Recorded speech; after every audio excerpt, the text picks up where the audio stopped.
नमस्कार दोस्तों, मेरा नाम प्रोफेसर कुलविंदर सिंह है और आज हमारे साथ देहदान, नेत्रदान, अंगदान इन सब विषयों के ऊपर चर्चा करने के लिए नोटो के डायरेक्टर प्रोफेसर अनिल कुमार जी हैं।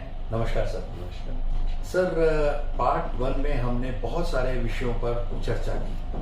आज पार्ट 2 में बात करते हुए मैं ये जानना चाहता हूँ कि आपके, जैसा कि मुझे मालूम है कि बहुत सारे सोशल हैंडल्स हैं, उनके बारे में थोड़ी सी चर्चा कर दी जाए और उनको और मजबूती करके सब तक पहुंचाने की क्या क्या हम कार्य कर सकते हैं ताकि वो जैसे लोगों के पास बहुत अच्छे से पहुंच सके। जी। नोटो के 4 सोशल मीडिया हैंडल्स हैं। एक तो ट्विटर पे है हम लोग, दूसरा फेसबुक है, पेज है, इंस्टाग्राम है और यूट्यूब चैनल है। जी। तो यूट्यूब चैनल पर यूजुअली हम वीडियोस डालते हैं, जो एजुकेटिव वीडियोस हैं या जो तो और जो भी हमारे जो एक्सपर्ट ग्रुप्स हैं उन सबको तो उनके सोशल मीडिया हैंडल्स के बारे में सबको पता ही है। और लेकिन बिल्कुल उसको हम लोग चाहते हैं कि वो बढ़ जाए और हम अपने जितने भी पॉलिटिकल फिगर्स हैं, जो हमारे गवर्नमेंट के हाई फंक्शनरीज हैं, मिनिस्टर्स हैं, सबको सोशल मीडिया हैंडल से टैग करते हैं और उनको वो जानकारी वो लोग भी फॉलो करते हैं। थोड़ा और बढ़ाने की जरूरत है। हम लोग बिल्कुल सेलिब्रिटी बाइट्स वगैरह जैसे जब ली जाती हैं तो उसके व्यूज वगैरह बहुत। पिछले दिनों मेरे ख्याल से एक एक्टर हैं जो हस्बैंड वाइफ हैं, उन्होंने भी महाराष्ट्र के मुख्यमंत्री के वो सुपुत्र हैं। हाँ, रितेश देशमुख एंड उनकी जेनेलिया वाइफ ने, हाँ, उन्होंने देहदान के प्रण लिए हैं। हाँ, तो उनको जब हमने सोशल मीडिया पे डाला तो उसके व्यूज नंबर बहुत बढ़ गया। हाँ। सर, मैं एक प्रश्न आपसे पूछना चाहूंगा कि बहुत सारी एनजीओ ये कार्य कर रही है, सरकारी तंत्र ये कार्य कर रहा है, तो जैसे हम दधीची के बहुत सारे वॉलंटियर्स काम कर रहे हैं, आप गवर्नमेंट सेगमेंट से काम कर रहे हैं, तो दोनों में अंतर क्या है? हमें ये कंफ्यूजन होता है कि क्या प्राइवेट सेगमेंट्स में जाना चाहिए या केवल गवर्नमेंट सेगमेंट से ही कार्य करना चाहिए? नहीं, एनजीओज का बहुत बड़ा रोल है, क्योंकि एनजीओज जो हैं वो जमीन से जुड़े होते हैं, कम्युनिटी से जुड़े होते हैं, डिफरेंट सोसाइटीज से जुड़े होते हैं।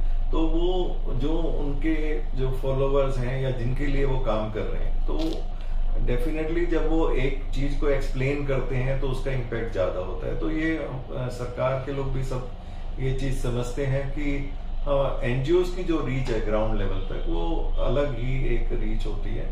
तो एनजीओज और नॉन गवर्नमेंटल दोनों को मिलाकर के काम करना है, क्योंकि इस तरह के विषयों को आगे बढ़ाने के लिए जहाँ की इतनी जरूरत है और गैप इतना ज्यादा है डिमांड और सप्लाई में, तो उसमें दोनों का ही रोल है, अहम रोल है और दोनों को ही मिलके काम करना है। तो एनजीओ मेनली जो भ्रांतियां हैं समाज में, बहुत सारे तरह की मिथ्याएं मिथक हैं, तो उन सबको दूर करना एनजीओ के लिए इजी होता है और सही जानकारी को डिसेमिनेट करने के लिए तो एनजीओ का बहुत बड़ा रोल है। तो उसमें हम उस भूमिका को मतलब बिल्कुल अप्रिशिएट करते हैं और एनजीओ जो काम कर रही हैं उस तरह की उस दिशा में जागरूक करने के लिए समाज को, तो उनको रिकमेंड करते हैं। हाँ, बहुत ही अनुकरणीय है जी।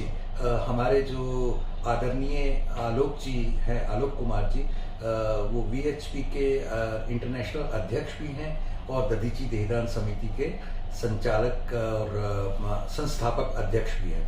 उन्होंने बहुत सारी ऐसी चीजें हमारे साथ 800-900 हजार वॉलंटियर्स का पूरे दिल्ली में एक जबरदस्त नेटवर्क क्रिएट कर दिया। और हमारे अध्यक्ष जो कि अभी इस समय केंद्रीय मंत्री भी बन गए, हर्ष कुमार मल्होत्रा जी, उनके कारण भी हमारी संस्था को बहुत सारा ग्रो करने का। सर, हमारी संस्था में बहुत सारी बात इस विषय पर भी होती है कि हम ये विषय पाठ्यक्रम में लेकर आए, तो हमने बहुत सारे प्रयास किए हैं और पिछले साल हमने एक बहुत बड़ा, पिछले साल 25 वर्ष हो गए थे हमारी संस्था को, तो हमने पूरे इंडिया के 50 से ज्यादा एनजीओज को बुलाया था, मिनिस्ट्रीज को इन्वॉल्व करके एक सेमिनार किया था तो डॉक्टर सहाय भी उसमें शामिल रहे थे 2 साल पहले, जो कि नोटो के डायरेक्टर थे।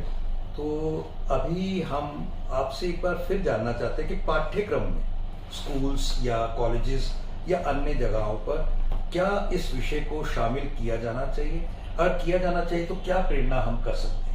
इसमें हम लोगों का भी ये पूरा ख्याल है कि अगर इसको 9th क्लास में अगर इसमें डाला जाए, क्योंकि उस समय बायोलॉजी सभी के पास होता है, तो ऑर्गन वगैरह की जो नॉलेज चाहिए, अंडरस्टैंडिंग चाहिए ऑर्गन डोनेशन, और उससे तो उतनी बेसिक अंडरस्टैंडिंग वो सभी स्टूडेंट्स के पास होती है। 11th क्लास भी एक पॉसिबिलिटी है जब वो 10th पास कर लेते हैं, तो उसमें भी, क्योंकि 9th में क्योंकि साइंस सभी के पास होती है तो उसमें ये डल सकता है इजीली, और एक ग्रोइंग एज ग्रुप है तो उसमें, और इसके लिए एक लेटर मंत्रालय की तरफ से, भारत सरकार के मंत्रालय की तरफ से, मिनिस्ट्री ऑफ HRD जो भारत सरकार के दूसरा मंत्रालय है, उसको लिखा गया है और उनसे मतलब ये आग्रह किया गया है कि इसको करिकुलम में, स्कूल के करिकुलम में इसको इंक्लूड किया जाए। और तो उस पे हम उम्मीद कर रहे हैं कि वो लोग कार्रवाई करेंगे और उसको इंक्लूड करेंगे, क्योंकि अंगदान और जो बेसिक है कि ब्रेन स्टेम डेथ और बेसिक जो जानकारियां हैं कि अंगदान, देहदान, नेत्रदान, तो वो सब की एक हर जो ग्रोइंग एज चिल्ड्रन है उनको ये जानकारी रहे, तो वो भी एक तरह से इसके एम्बेसडर बन सकते हैं अंगदान की मुहिम के, और वो अपने परिवार में भी इसको आगे मतलब बता सकते हैं, जानकारी दे सकते हैं अपने पेरेंट्स को भी और दूसरे जो उनकी फैमिली मेंबर्स हैं उनको भी, तो इससे भी जानकारी को प्रसारित करने में इसमें मदद मिलेगी। बहुत बढ़िया। सर, अभी हम पिछले दिनों में पिछले 2 या 3 बार वाइस प्रेसिडेंट ऑफ इंडिया के आमंत्रण पर हमने विज्ञान भवन में 2 दिन कार्यक्रम किए। राष्ट्रपति श्री जो रामनाथ कोविंद जी थे, उनके बुलाने पर हम राष्ट्रपति भवन पर भी एक कार्यक्रम करके आए, जिसमें हमारे संस्था के और पूरा हॉल भर गया था। ये प्रेरणा का एक ऐसा विषय है कि प्रधानमंत्री भी अपने मन की बात कार्यक्रम में 2 या 3 बार जिक्र कर चुके हैं और काफ़ी अच्छे से इसको प्रमोट करते हैं। कुछ कानूनों की व्यवस्था और होनी चाहिए, ऐसा हम सोचते हैं। क्या जो ऑलरेडी कानून है वो काफ़ी हैं, या और भी कुछ कानूनों को इसमें हम लोग अभी एक चिंतन शिविर की एक प्लानिंग चल रही है, जो कि अगस्त के लास्ट वीक में मतलब किया जाएगा, इसमें कि जो भी अंगदान से जुड़े जो भी विषय हैं, जितने भी, उसमें कानून भी शामिल है, तो उन सब पे चर्चाएं की जा रही हैं। और ऑलरेडी उसकी जो प्री चिंतन मीटिंग्स है, मतलब प्री, वो तो फिजिकल मीटिंग होगी, उससे पहले की वर्चुअल मीटिंग्स जो हैं वो ग्रुप बन करके शुरू हो चुकी है, और उसमें सभी ग्रुप में एक एनजीओ के भी रिप्रेजेंटेटिव रहते हैं। तो वो सब उन विषयों पे जो भी मतलब इसमें जिन भी चीजों को करने की जरूरत है अंगदान को बढ़ाने के लिए, तो उन सब पे उसमें चर्चाएं की जा रही हैं। और उम्मीद करते हैं कि मतलब ये भी एक आता है कि कानून को अगर हमें कहीं पे कोई हर्डल है, कहीं पे कोई रुकावट है कानून की वजह से, तो उसको भी दूर किया जाना चाहिए। तो क्योंकि जिनको जरूरत है, और अगर हम भारत के कानून के तहत उसके जो हमारा ट्रांसप्लांट एक्ट है, अगर उसको हम उसके प्रावधानों को मानते हुए, जो कि पार्लियामेंट से पास एक्ट है, तो PHOA 1994 का, हाँ, transplantation of human organs and tissues act जी, 1994 में जो पहली बार पास हुआ, फिर 2011 में उसका अमेंड किया गया। जी जी। तो उसके जो भी प्रावधान है उन्हीं को कंप्लाई करते हुए जो भी करने की जरूरत है वो उस पर चर्चाएं की जा रही हैं। और अगर कानून में कहीं पे बदलाव करने की भी जरूरत है तो वो भी सुझाव लोगों से आएंगे, तो वो भी फिर आगे प्रपोजल बन करके उस पर कार्रवाई की जाएगी। तो जी जी जी। बहुत ही शानदार और इंफॉर्मेटिव चर्चा रही। मैं अपने आखिरी प्रश्न की तरफ चलता हुआ आपसे हमारे युवा पीढ़ी के लिए क्या संदेश हो सकता है और क्या हम समाज के लिए आपकी तरफ से एक शुभ संदेश ले सकते हैं जिसको अपने जीवन में अपना के इस मानवता के कार्य को बढ़ाया जा सके। इसमें भारत सरकार ने एक प्लेज रजिस्ट्रेशन एक शुरू किया है, जो कि हम चाहते हैं कि हर सिटीजन ये एक प्लेज, जो हमारी वेबसाइट है उसकी अलग वेबसाइट है noto.abdm.gov.in। तो इस वेबसाइट पर जाकर कोई भी भारत सरकार का नागरिक और युवा पीढ़ी से खास गुजारिश है कि वो इसमें आगे आए और इसको आगे बढ़ाएं। वो इस पे अपनी प्लेज, अपनी अंगदान को मृत्यु उपरांत अंगदान करने की जो प्लेज है उसको ले सकते हैं और उसको रजिस्टर करवा सकते हैं। ये आधार से ऑथेंटिकेट होती है, उसमें आधार का नंबर डाला जाता है, तो सिटीजन जो है इंडिया के वो ले सकते हैं इस आधार ऑथेंटिकेटेड प्लेज को। तो उससे आपको एक सर्टिफिकेट, जैसे कोरोना के दौरान एक सर्टिफिकेट मिलता था, तो वो सर्टिफिकेट आपका डाउनलोड हो जाएगा। उसको आप अपने सोशल मीडिया पे भी रख सकते हैं, उसको आगे लोगों को बता सकते हैं कि हमने प्लेज ली है।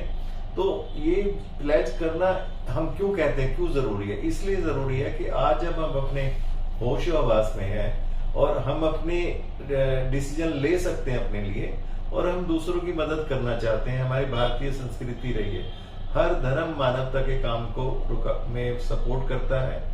तो सभी को इसमें प्लेज लेकर के, क्योंकि कल को हमारी हालत क्या होगी, कोई और डिसीजन लेगा हमारे लिए जब हम एक आईसीयू में पड़े होंगे। तो अच्छा है कि हम खुद अपनी इच्छा, दूसरों के जान बचाने की इच्छा को हम रजिस्टर करवाएं, और वो रजिस्ट्री की एक सुविधा भारत सरकार ने कर दी है। वो वेबसाइट का नाम दोबारा बता देता हूँ, noto.abdm.gov.in। इस पे 1 मिनट के अंदर आप रजिस्टर करवा करके अपने नाम दर्ज करा सकते हैं। कि इसमें ये है कि नाम दर्ज कराने का मतलब ये नहीं है कि आपके अंग निकाले ही जाएंगे। उसमें नाम दर्ज कराने का मतलब ये है कि आपके ने इच्छा जाहिर की है। जब तक आपका उस समय जो परिवार होगा, जब किसी की मृत्यु होगी, जब तक वो नहीं एग्री करेगा तब तक अंगदान नहीं हो सकता। तो परिवार की सहमति तब भी चाहिए, चाहे आपने प्लेज भी रजिस्टर की हो। ये सिर्फ ये है कि उस समय परिवार से बात करने में जो डॉक्टर होंगे, जो लोग भी होंगे, उनको सुविधा रहेगी कि आपने इन्होंने प्लेज की हुई थी, तो आपका एक फर्ज है कि इनकी जो इच्छा थी उसको पूर्ण करवाएं। तो डॉक्टरों के लिए बात करने के लिए इजी रहेगा, और परिवार भी जानता है कि इच्छा थी तो उनका फर्ज है वो इसको पूर्ण कराएं। और अगर आप इच्छा जाहिर नहीं करोगे तो परिवार अपने आप ही फिर डिसीजन लेगा कि नहीं लेगा।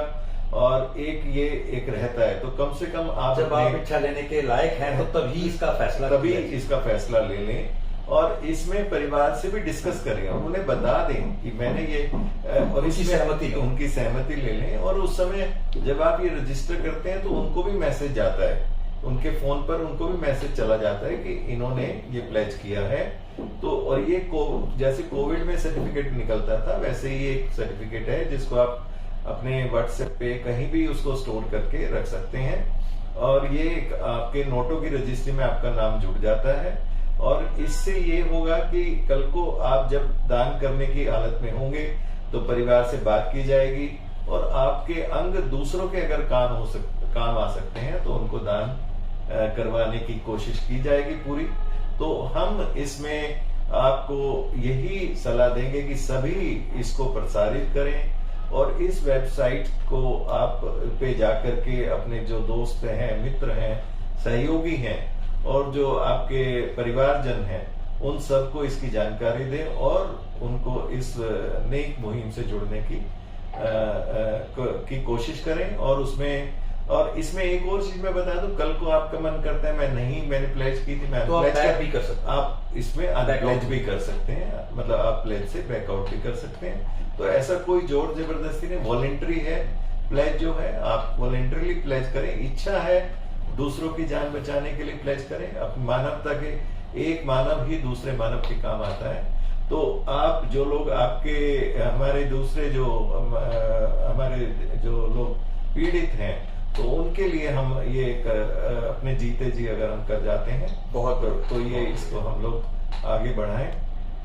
जी, मेरे को एक बात बहुत अच्छी लगी कि ये अंग हम स्वर्ग में तो नहीं लेके जा सकते, लेकिन इन अंगों को दान करके हम कईयों के जीवन स्वर्ग बना सकते हैं। एक शेर है जो मैंने काफी पहले लिखा था, उसको सुना करके मैं आज के कार्यक्रम को समाप्त करना चाहूंगा। मिट्टी को जब होना ही है मिट्टी, शरीर मिट्टी को जब होना ही है मिट्टी, तो क्यों ना किसी के काम आए ये मिट्टी। जलाएंगे, दफनाएंगे, एहसास बॉडी कहाएंगे। रब से मुफ्त मिली, रब के बंदों के काम आए ये मिट्टी, रब के बंदों के काम आए ये मिट्टी। धन्यवाद दोस्तों, धन्यवाद सर। बहुत बहुत